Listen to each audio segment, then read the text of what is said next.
Good morning, everyone. Good morning. Good morning. Happy New Year.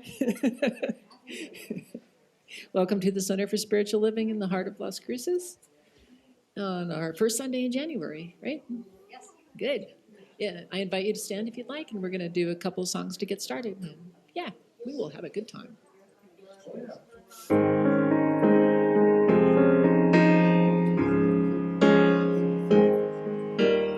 I am a light, I am a light, I am a light in this world.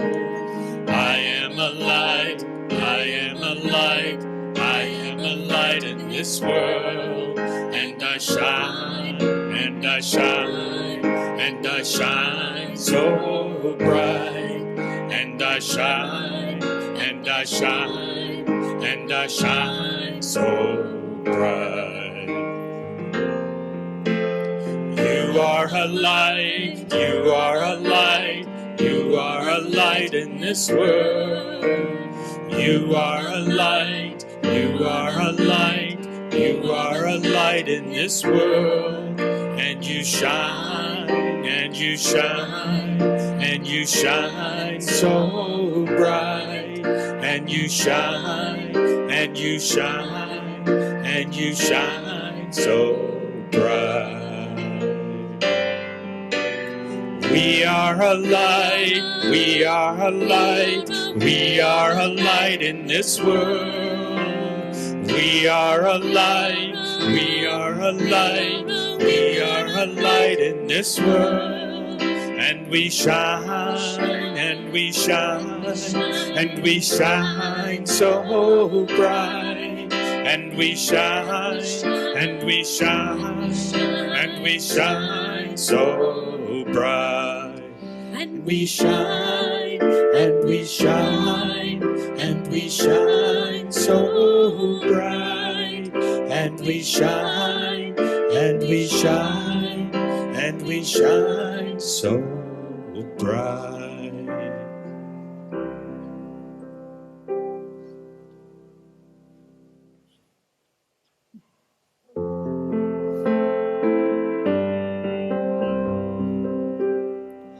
There is only one of us. In your eyes it's me I see. There is only one of us. You are my reflection.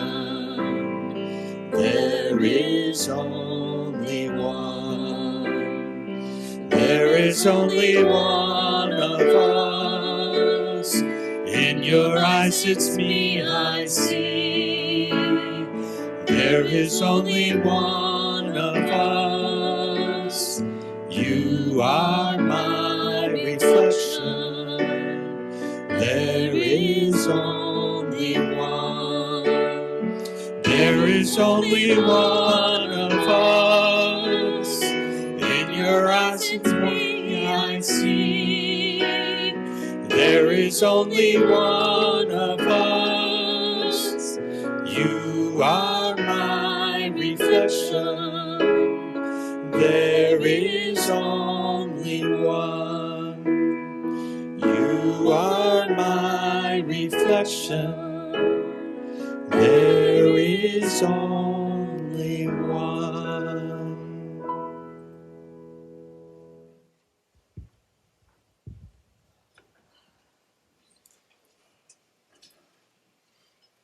Buenos dias. Hello, my family. So happy to be back. 2024. Just a continuation of life, isn't it? My name is Teresa Valenzuela, and I am a practitioner here at the Center for Spiritual Living in the heart of Las Cruces, where, I better get back on script, where our vision is a world in loving partnership for the good of all. Welcome to anyone visiting for the first time. Please help yourself to a packet of information. There's a gift certificate. It looks like we're all regulars here, but you can still visit our bookstore and they have some wonderful books and gifts and all sorts of goodies. So You can do the field trip of our bookstore whether you're here for the first time or not. And be sure to read the newsletter. There is so much good information there. And there is no reason for me to be out of the loop if I open that up on Thursday afternoons. So if you're not on the list yet to receive that, we have a sign-up sheet, or see one about Reverend Bonnie or myself, and we'll get you on that. And today, right after service, about 12:30 or so after we've settled in to this beautiful Sunday, Reverend Bonnie is going to be leading in a visioning possibility with your new year. So please plan to join her in just visioning and seeing what more, this or something more in your life, right? It's just the beginning. And our first board meeting of the new year will be next Sunday, January 14th, after service at 12:30. And you are all invited. You have front row seats to that board meeting. So come start the year off with your energy, your gifts, and your talents. We await you. Pick up a flyer about our local artist and documentarian, Ed Breeding, who will be doing a series of events here at the center in support of our center. Invite your friends and your family, people at the grocery store or down Main Street. There will be, we do not know a stranger, do we? There will be discussions following the showing of his documentaries. His artwork will also be hanging in the social hall. And CSL Book Buddies is starting up January 16th. Our loving Gretchen will be leading the book study. We will be looking at Mark Nepo's 7,000 Ways to Listen. So I definitely have signed that up for that. It'll be a wonderful 9-week or so extravaganza of coming and putting our hearts on the table and listening to each other. The third Sunday of this month will be our monthly potluck and will include our town hall meeting, and that's going to be January 21st. So we have something going on every Sunday right here at the center and every other day of the week pretty much. So we believe in the power of prayer, which we call spiritual mind treatment or affirmative prayer. And we ask that you let us know how we can pray with you. There is a prayer card in back of the seats in front of you, or thank you, Edie, welcome back. The front row has missed you. Right behind, if you're in the front row, and we have missed you as well. There is a God can in the back where you can put your prayer request or drop it in the offering plate on your way out. And you can also use our, if you haven't seen, I'm sorry, I've been on the website a couple of times this week. If you haven't been on, Brian, right, that's his name? Him and Bob keep that website up to date with everything that's happening here. And anyway, there's also a prayer request on our website. And you can push that button and know that your requests are confidential and that our prayer team comes together every Tuesday afternoon, the practitioners and ministers from the 4 local New Thought communities. We pray with you. And after service, in addition to that prayer opportunity, after service, if you would like a quick prayer treatment, I will be here available. Bob is available as well to get to with you, heart to heart, right? Heart to heart. Because we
the light of love. You are the light. I am the light. We are the light of love.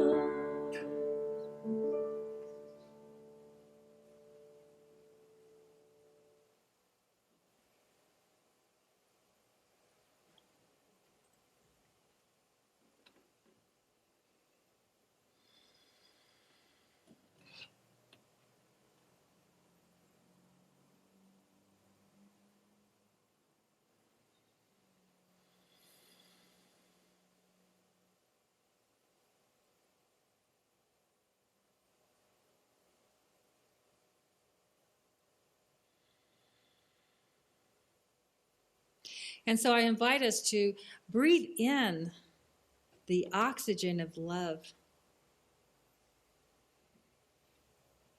and breathe out that oxygen of love. For as I ground myself in gratitude, I know that it is love before, after, and in the future that holds me and tethers me to the truth of who I am. That as I vision for a new, different year, as I affirm new things in my life, as I open up my heart to infinite possibilities of being, I know that it is already there within me. And so I just allow it to be tapped out. And knowing that all of the fruit and gifts and talents that we benefit from today, that all comes flowing from that oneness, the I am, love and law. And so regardless of any appearance outside of myself, I know that it is all God and it is all good. And that I just raise my hand up for peace of mind, for clarity and wisdom. That there is a guide within, around, and through me that loves me and is always for me. And so as I know that my heart is open and my ears just tingle in anticipation of the love that Reverend Bonnie brings to us through her words, I know it's already perfect and it's already done. And so it is.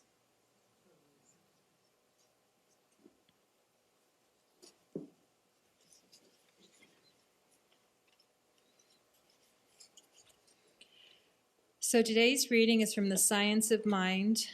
And for some reason, I felt compelled to bring the first Science of Mind book I ever owned after walking into this building. My life has changed. This is on page 311, The Practice of Spiritual Mind Healing. That there is an action of consciousness as law upon substance, forever producing form and forever withdrawing from any particular form, thus producing another. That the form changes, but the formless never. Science tells us that all form comes from one substance, made manifest through vibration. This further helps us to see the relationship of the word to the formless and teaches us the indestructibility and internality of energy and cosmic stuff.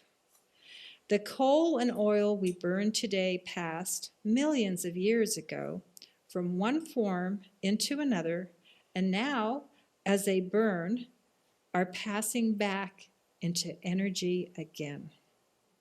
Nothing has happened to the energy except that it was temporarily imprisoned, that in its release and explosion, it might produce heat and energy for utilitarian purposes. But nothing has happened to it. And so it is.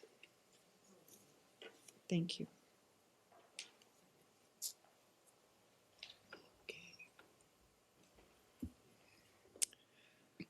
Well, we're going to do Daniel Nahmod's song, Everything New, because it's January.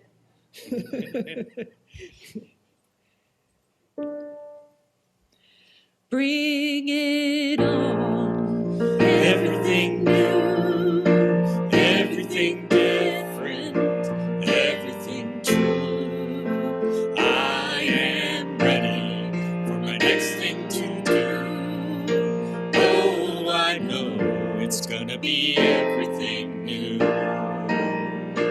I'm through crying, I'm through waiting, I'm through hoping against all hope. I'm through longing for something gone that'll never return. I think I finally learned to bring it on. Everything new, everything different, everything true. I am ready for my next thing to do. Oh, I know it's gonna be everything new. I'm through grieving, I'm through dreaming that the life I had is ever coming back.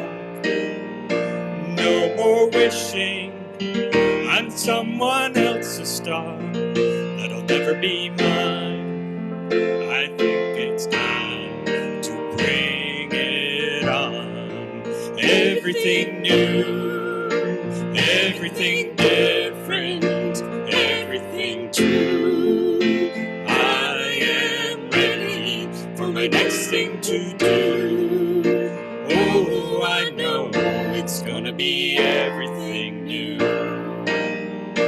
I've survived many times before, broken hearts and slamming doors.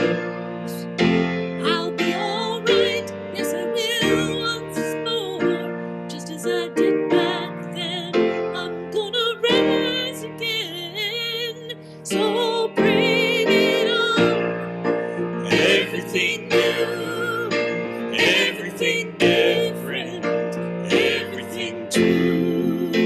I am ready for my next thing to do. Oh, I know it's gonna be everything new. Oh, I know It's gonna be everything new.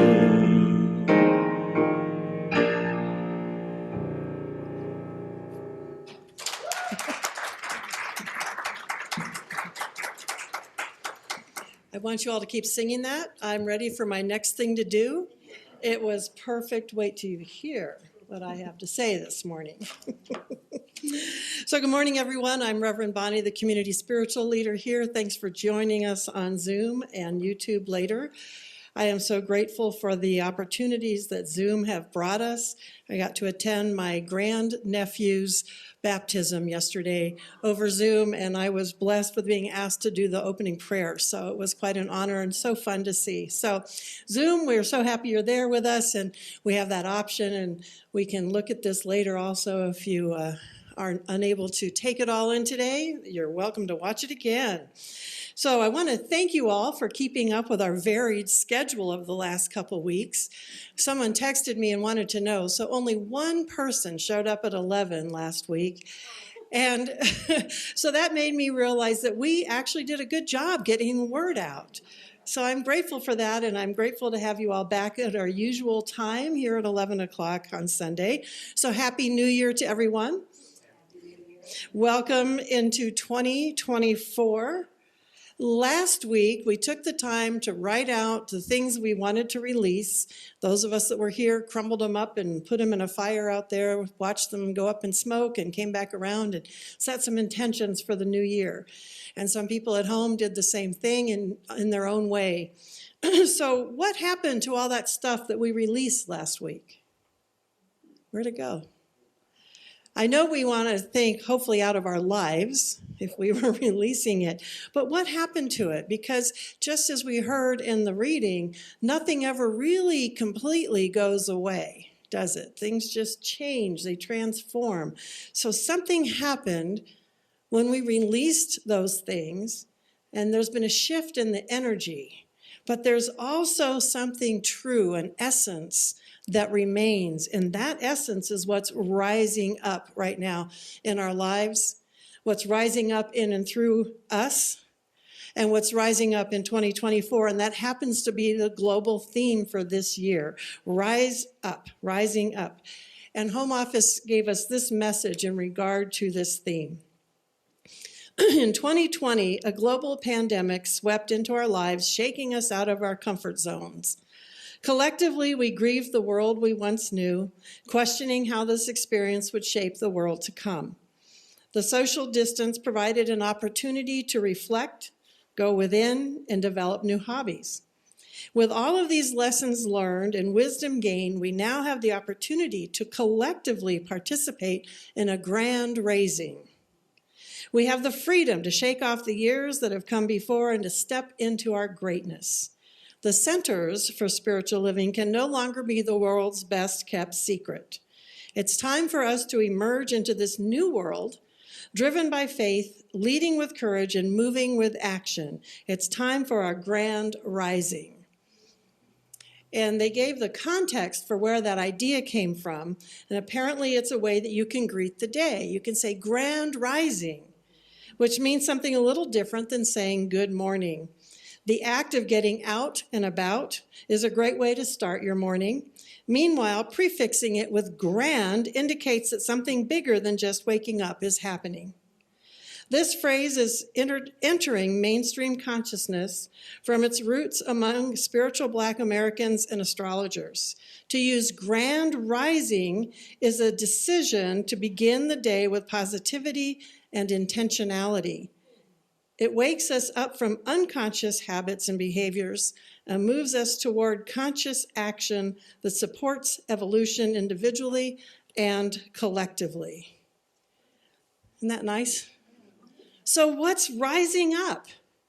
What intentions did you all set? And what does our grand rising look like? What will your intentions manifest as we move into 2020? What is that true essence that doesn't disappear, that doesn't go away? I've been confirmed in what I had to say today because the prayer and the songs have already confirmed what I was going to say. It's love. It's that love within us that never goes away. It's that love that connects us. So the outer form sometimes transforms, or I've been calling it change formed. But that essence of who we are, the love that we are, is consistent. That doesn't go away. You can't crumble that up and drop it in the fire. It's going to be there no matter what you release, what you let go of. So love, when I say love is a constant, I'm not talking about that infatuation, romantic, where you just can't be without that person kind of love. In fact, I've been given a new word for that as limerence. You can look that one up. I'm not talking about that. I'm talking about that real soul-felt caring and love that we have within us for ourselves, hopefully, and for each other and for everyone that we meet. And so what happens sometimes is the nature of our relationships might change. They might transform, but the love remains constant and consistent. And I know some people find it strange when they learn this about me, but some of my closest and dearest friends today are exes of mine because the love is consistent. The caring is still there. It's just the relationship that changed. The choice to live together or not has changed. And still there is a connection and a love between us. So what is rising up from those ashes from last week? What's rising up from the old and the past in your life? How is that true essence of love moving through you today, the God essence? So it's love, it's our power, it's our strength, and it's our wholeness that's still present and that's rising up. All of those little pieces that we felt were broken. I love Ricky Byers. She sings a song that says, "It all melts into God." So you can see all those little pieces melting back into the truth of who we are, into love, into God. And as Emma Curtis Hopkins said, our good is our God. So our good doesn't disappear either. Our good is consistent. In the Science of Mind text, Ernest Holmes says, everyone is an incarnation of God. The soul can no more be lost than God could be lost. So even though we release, nothing is lost. The true essence of who we are and what we are is not lost.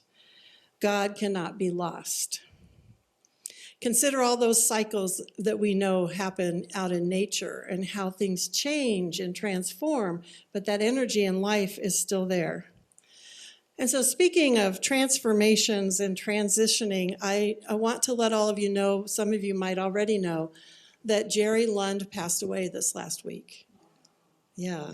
Jerry was a Unity teacher, and he was Reverend Terry's husband. And he's somebody who sang for us many Christmases in a row when we did our joint Christmas services. He was ready to go. Mr. Magnificent, that's right. His magnificence is still rising up as we remember that about him. He was definitely ready to go. I got the call from Christy, and she said, when they said, you're going to rehab, he's like, why? I'm done. What am I rehabbing? So he was ready, and we carried him through in our hearts and minds to see him transforming.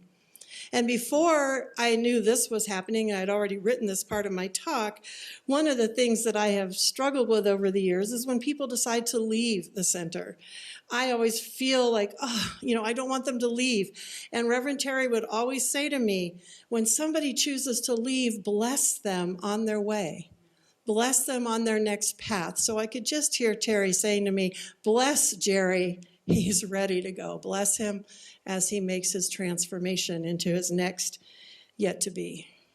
So we just hold him in our hearts and memories as Mr. Magnificent. So rising up is not just for the individual. I think rising up is something that we do as a people. We do as a community.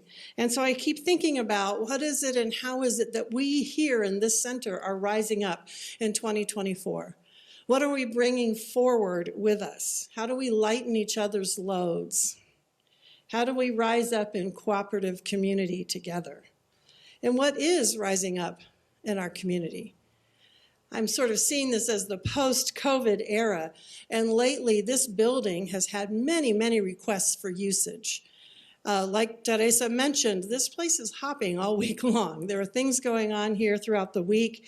We have all kinds of things. Some of them are benefiting us as a community. They help keep the lights on, little bits of income through the different things that happen. And others are ways that we are providing a service to the community. There's a way that we're allowing them to use the space, and that is part of how we are being of service back out into the community. But because of this, I've started to feel like an activity director again. And I say again, because my first real job after college, I was an activity director in a nursing home. Yeah, 3 years. I loved that job. I had a lot of fun. And one of the things that I learned a lot about was death and dying. It wasn't a topic that was in my family because my parents came out of Christian Science household, so you didn't die, so we didn't talk about it. So, so I learned a lot, and I sat with many people as they passed. And I also saw old age in a new light after working there. And I developed a theory while I was there. And this is my theory. We're not dead until we're dead.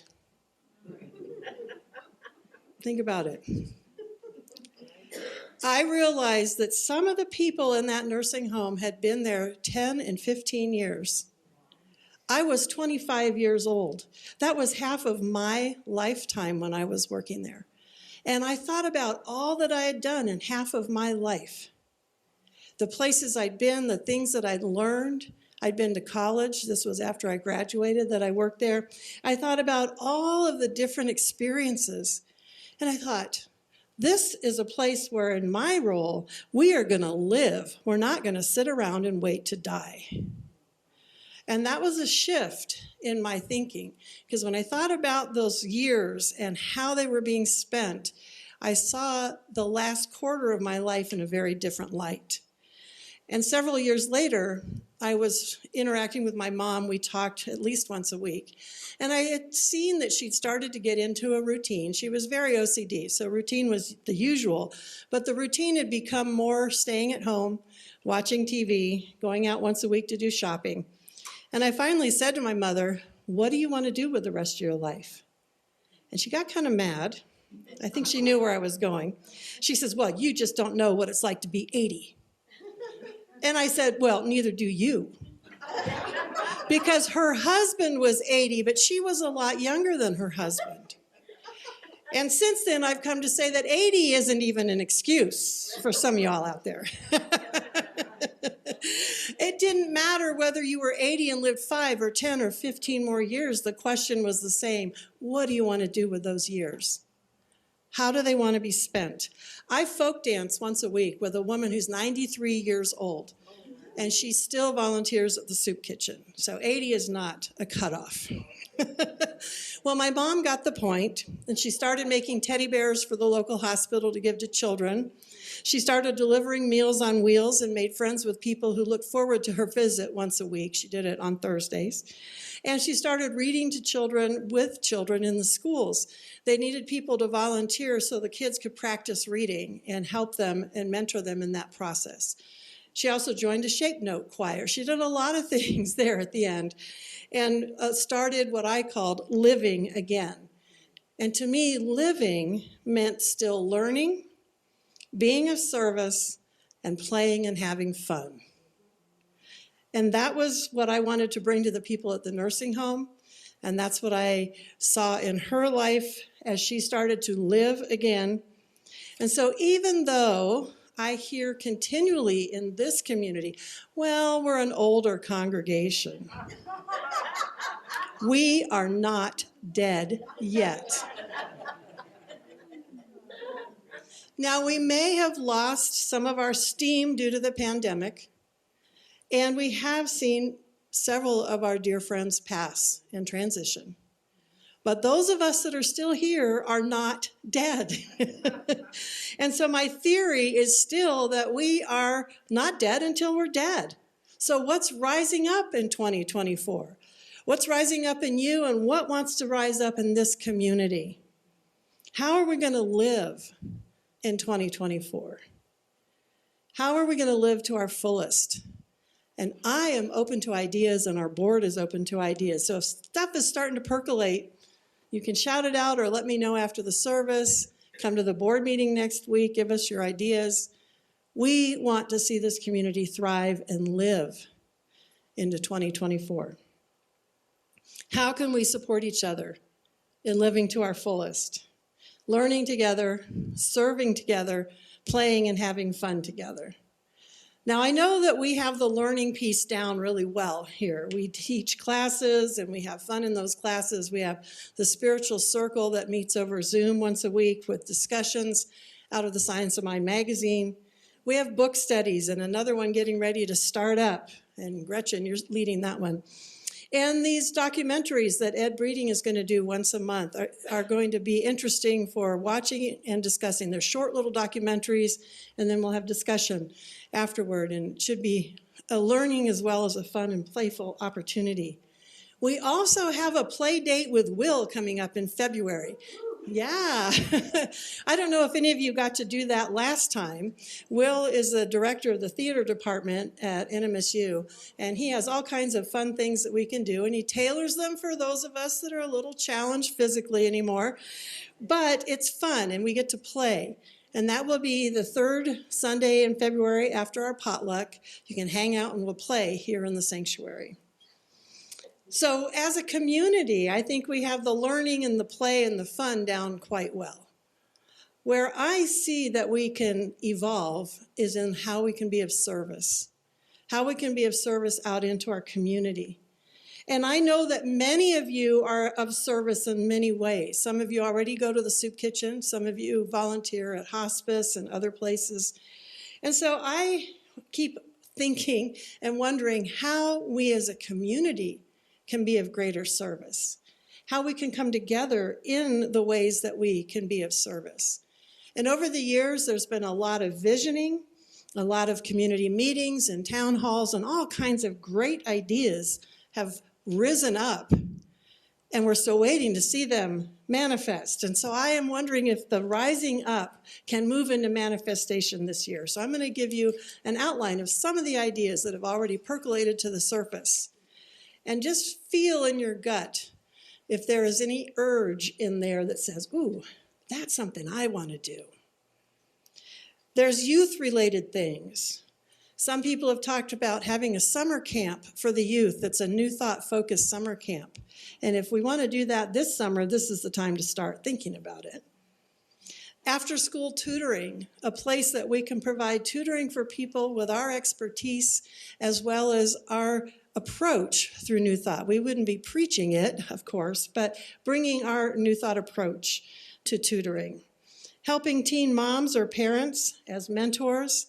I've often called it in my mind rock and talk. We rock together with them and their babies and talk to them and provide mentorship in a different way of parenting, in a way of being positive. Teen discussion groups, a place that the community can provide for teens to come and discuss with somebody from us as a mentor, as a listening place to be. There's a lot of people in this community who are interested in animals, and we've looked at animal-related ways to be of service. We do tithe to a lot of places, and animal services is one of them. But we could maybe all go together and volunteer at the shelter once a month, once a week, whatever we would like. Fostering. I know they need foster homes for the puppies and the kittens and the cats.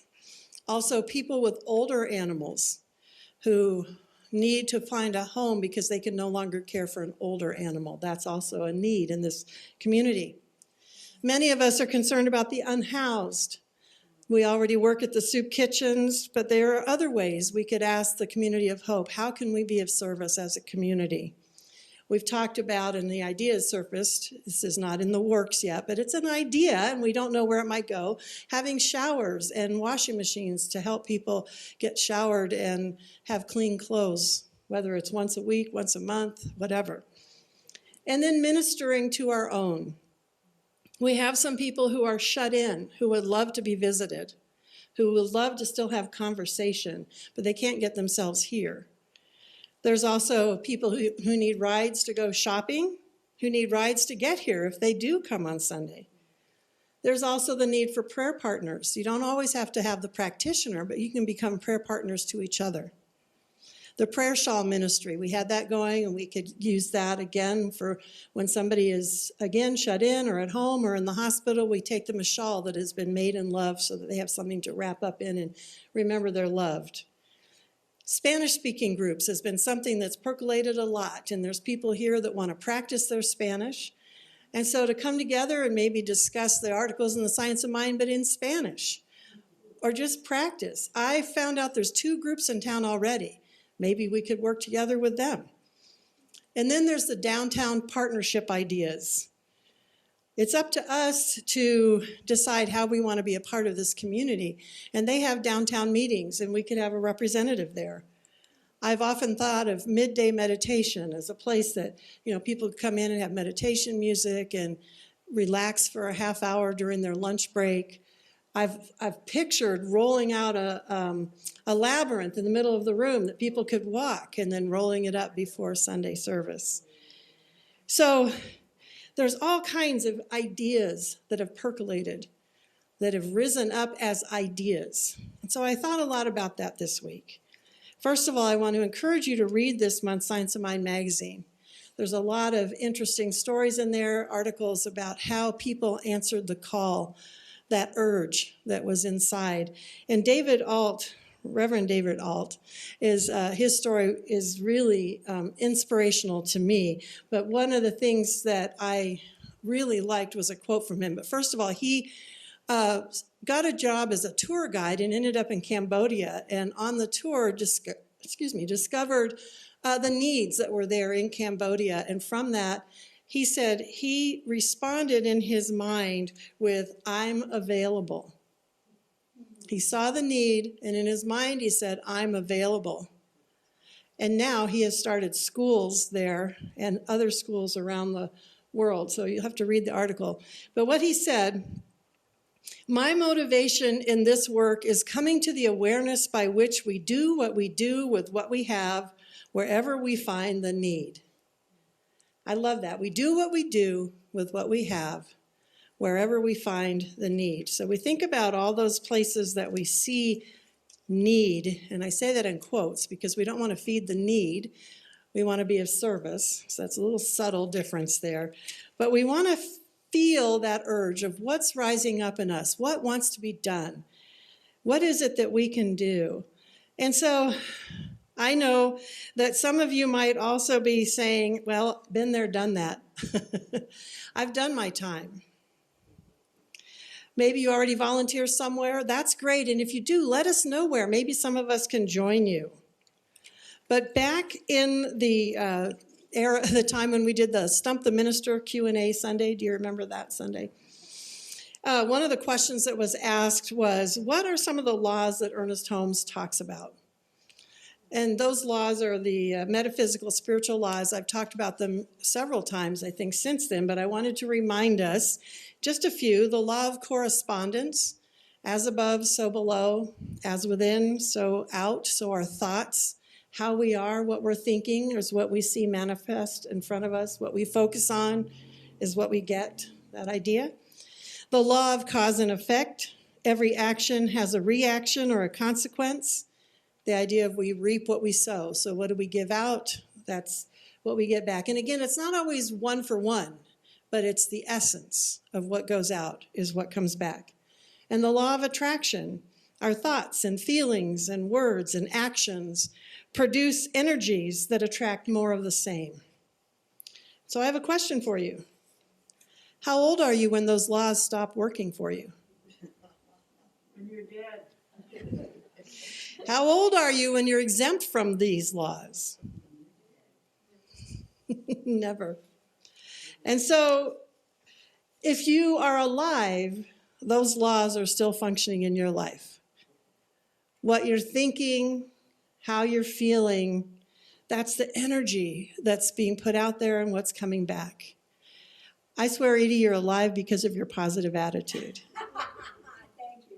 Yeah, she's had a rough couple weeks and she's still here because that's your attitude, that's your approach to life. And so what is rising up in you? What thoughts, attitudes, feelings? Remembering that you're never too old for those laws to work in your life. Emerson said, each one has their own vocation. The talent is the call. There is one direction in which all space is open to him or her. So what is your call and what is your urge? And what do you think that urge is within our community? Now, as I was doing research for quotes for this, I also found that Ernest Holmes said in Creative Mind and Success, by simply holding a thought, we could not make anything, but by knowing in mind, what cannot we do? And he did say, all we have to do is know, and it will happen. And so I thought about that. I started thinking about what is our role in this community? How do we manifest things in our lives? And how do we allow that divine urge to move through us? And it brought up a couple questions for me. Because if you had that thought, well, I've already been there, I had my job, I did my divine urge, I'm done, I'm retired. I started thinking about how it is this law could continue to work. And it's through that idea of transformation. So the essence of that urge is probably still there. I think most of us want to feel like we have a purpose. That's where that urge comes from. And so I thought of the example of, imagine maybe you were a ball player. You could be a basketball player, baseball, whatever. You're a ball player. And at some point you stop playing and you begin coaching. And then at some point you are cheering for your grandkids from the stands and giving them pointers. You're being a mentor to them. Do you see how it evolves? But that urge to be there and present and use your knowledge is there. How can that urge that was in you transform to be of use and of purpose today? Just because it doesn't look the same doesn't mean it's not there. it's transformed and the essence is still present. So what is rising up in transformed form in you and in your life and in this community? Because we've shifted and changed. Things have evolved. We can blame it on the hail, we can blame it on COVID, whatever, but things evolve, and they would have evolved if it was something else. So what are we today, and what is coming to the surface? So this is the other question that came up for me. Since Ernest Holmes said all we have to do is know the truth, know that this is what we want to see manifested, and know it on that level that we trust it's being manifested, is that what our job is? Are we a community of knowers? Is our calling to know the truth and to know it so deeply that we get to see it manifest? And the reason I thought this is because at one time, pre-hail, pre-COVID, I thought this would be the perfect location for a coffee shop, a place for people to come over the noon hour and get some coffee and maybe sandwiches. I'd already started talking to Beck's Coffee about possibly opening up something here. Well, time went by, the hail got dealt with, and then the coffee shop opened just right here in that little car, right, that little box car. And so I started thinking, was the knowing that was a perfect thing, part of the manifestation? It just looks different than what I had pictured. I don't know. Is that our job? To know, to hold a higher awareness for this community, to figure out what works in our mind and hold it in consciousness. And if you're saying yes in your minds, then I would suggest we do that with greater intention. We already have the Power of 8 group, and they're starting up again, right? They hold in consciousness healing for people. We also have a prayer team that works on Tuesdays together with the rest of the New Thought community, and we see an end to poverty. We see people finding perfect housing during that time together. And we have groups that meditate together. So I'm seeing this community getting a greater intention behind the gatherings that we have, so that we bring our knowing of a greater truth into everything that we do. This might be our job. But I also want to point out what else Ernest Holmes said. This book goes both ways now. And this is in an article by Reverend Raymond Anderson. Ernest Holmes said, "It is not intended that we should spend all of our time in inaction, for the very law of our being is mind acting. Every act should become a prayer. And if our every act is a prayer," Raymond goes on to say, "are those acts moving us from vision into action?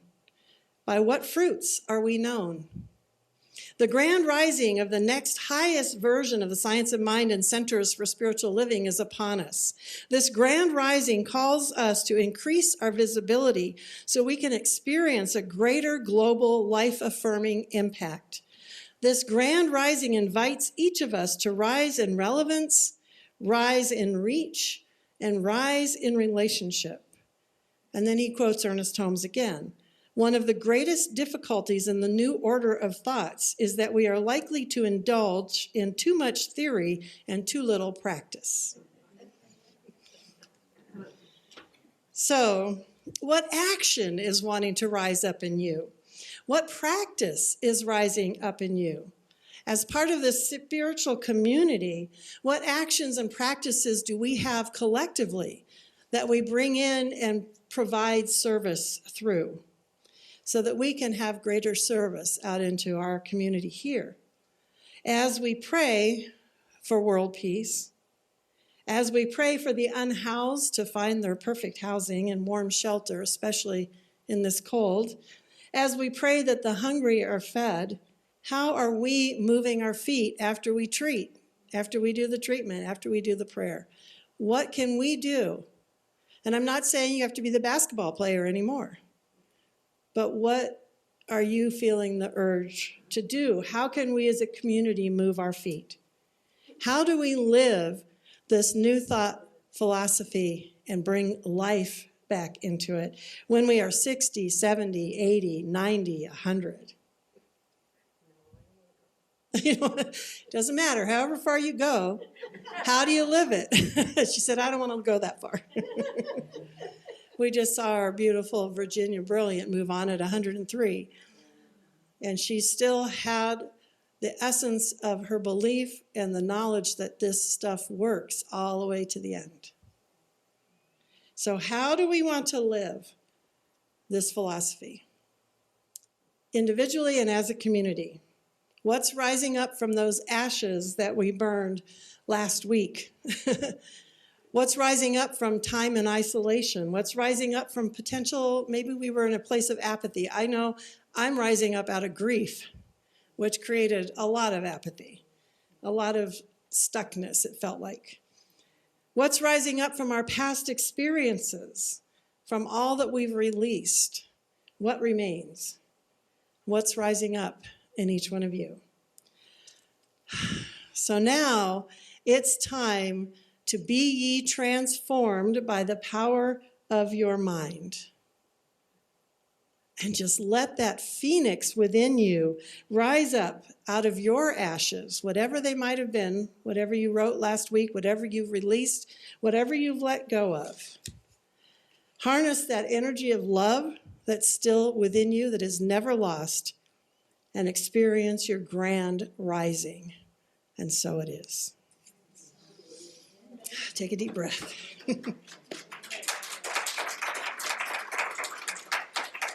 And the practitioners are already circling this room. They know that we love to be encircled in their love and power. And please know that some of our practitioners are working off-site right now with people.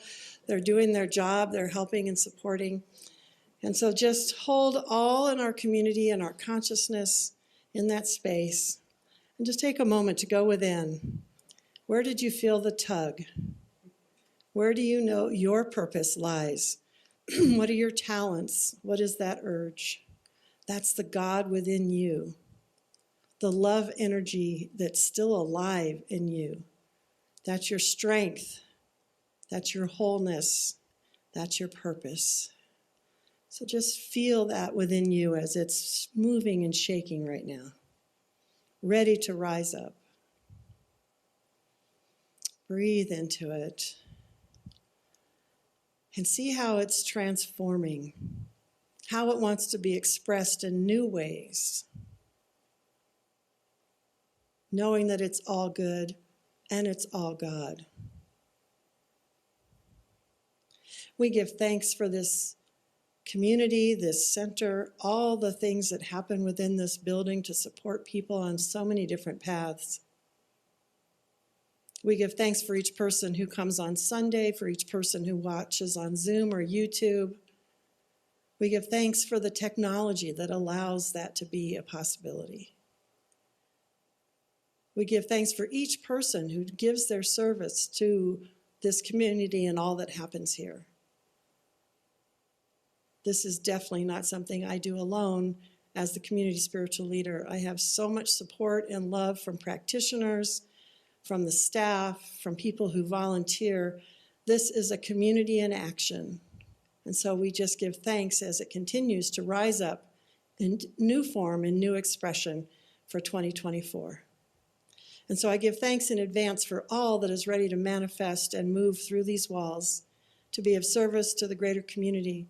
I give thanks for all the ways we have fun, we laugh, and we learn, and we live together as one amazing spiritual community and part of the greater communities, Las Cruces, New Mexico, as well as the centers all around the world. So in gratitude, we just release these words. We see that phoenix rising up and flying free, and we give thanks, and so it is. Thank you, practitioners.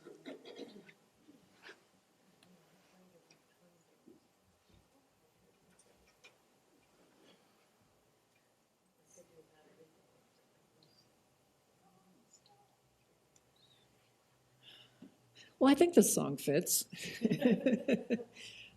This is a song that I wrote a few years ago. I changed the words up a little bit for you all. It's called We Are a House, and it speaks to our identity as a community. So I'll try to enunciate so you can hear the words.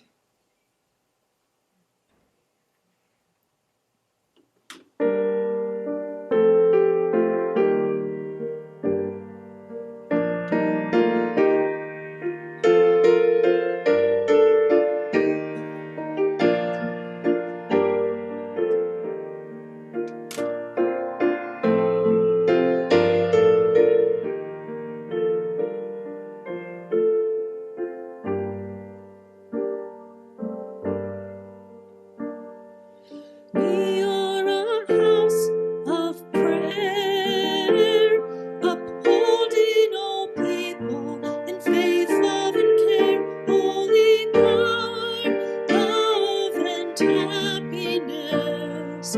We are a house of prayer. We are a house of peace, forgiving each other in gentle release, holy power, love, and happiness. We are a house of peace. Come, life-giving Spirit, let earth reflect heaven above in the presence and the power of love. We open our doors and invite you, come in. Oh, come, sweet Spirit, come. We are a house of rest, refuge for the lonely, the weary are blessed, holy power, love, and happiness. We are a house of rest. We are a house of grace, empowered by kindness to heal and embrace, holy power, love, and happiness. We are a house of grace. Come, life-giving Spirit, let earth reflect heaven above in the presence and the power of love. We open our doors and invite you, come in. Oh, come, sweet Spirit, come. Come, life-giving Spirit, let earth reflect heaven above in the presence and the power of love. We open our doors and invite you, come in. Oh, come, sweet Spirit, come.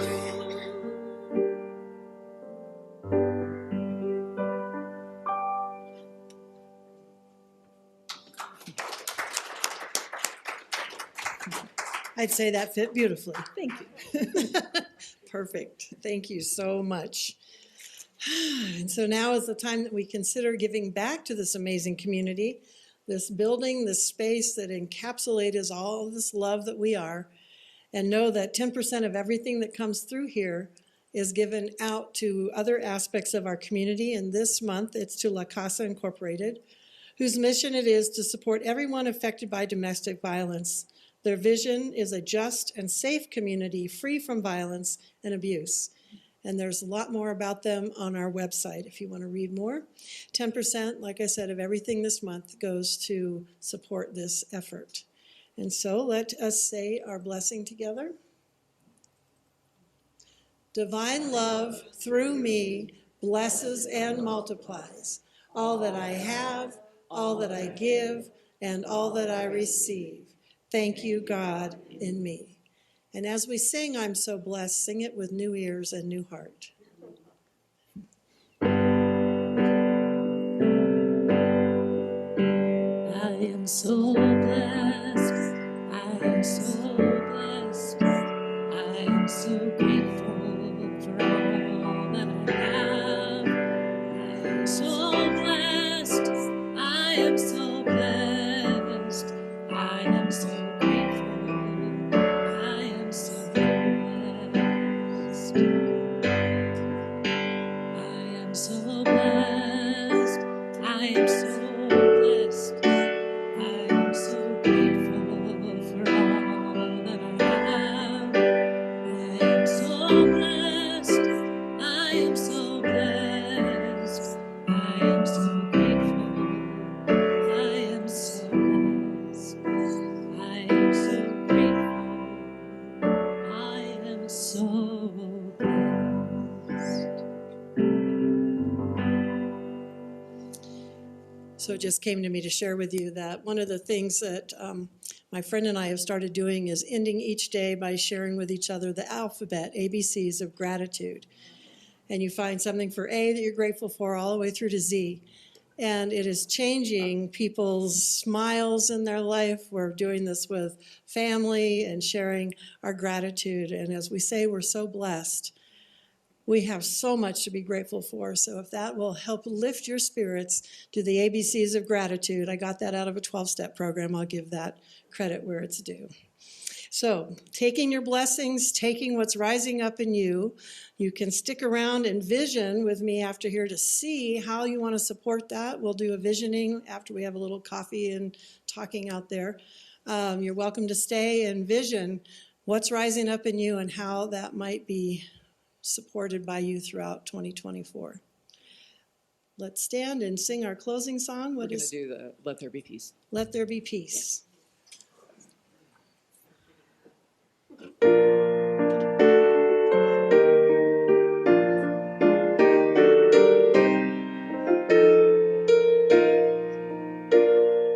Let there be peace on earth, and let it begin with me.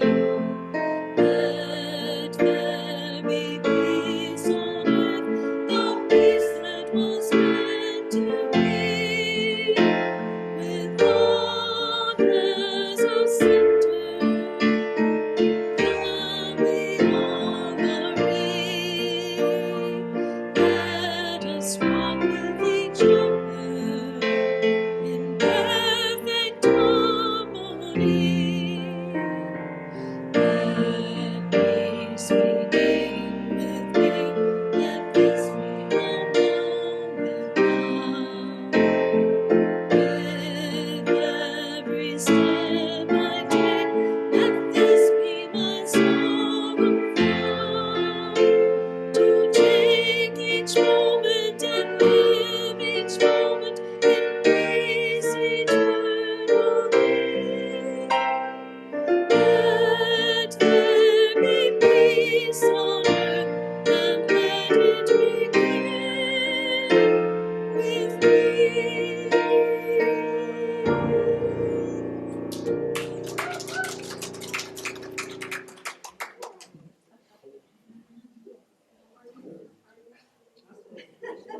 Thank you, everyone.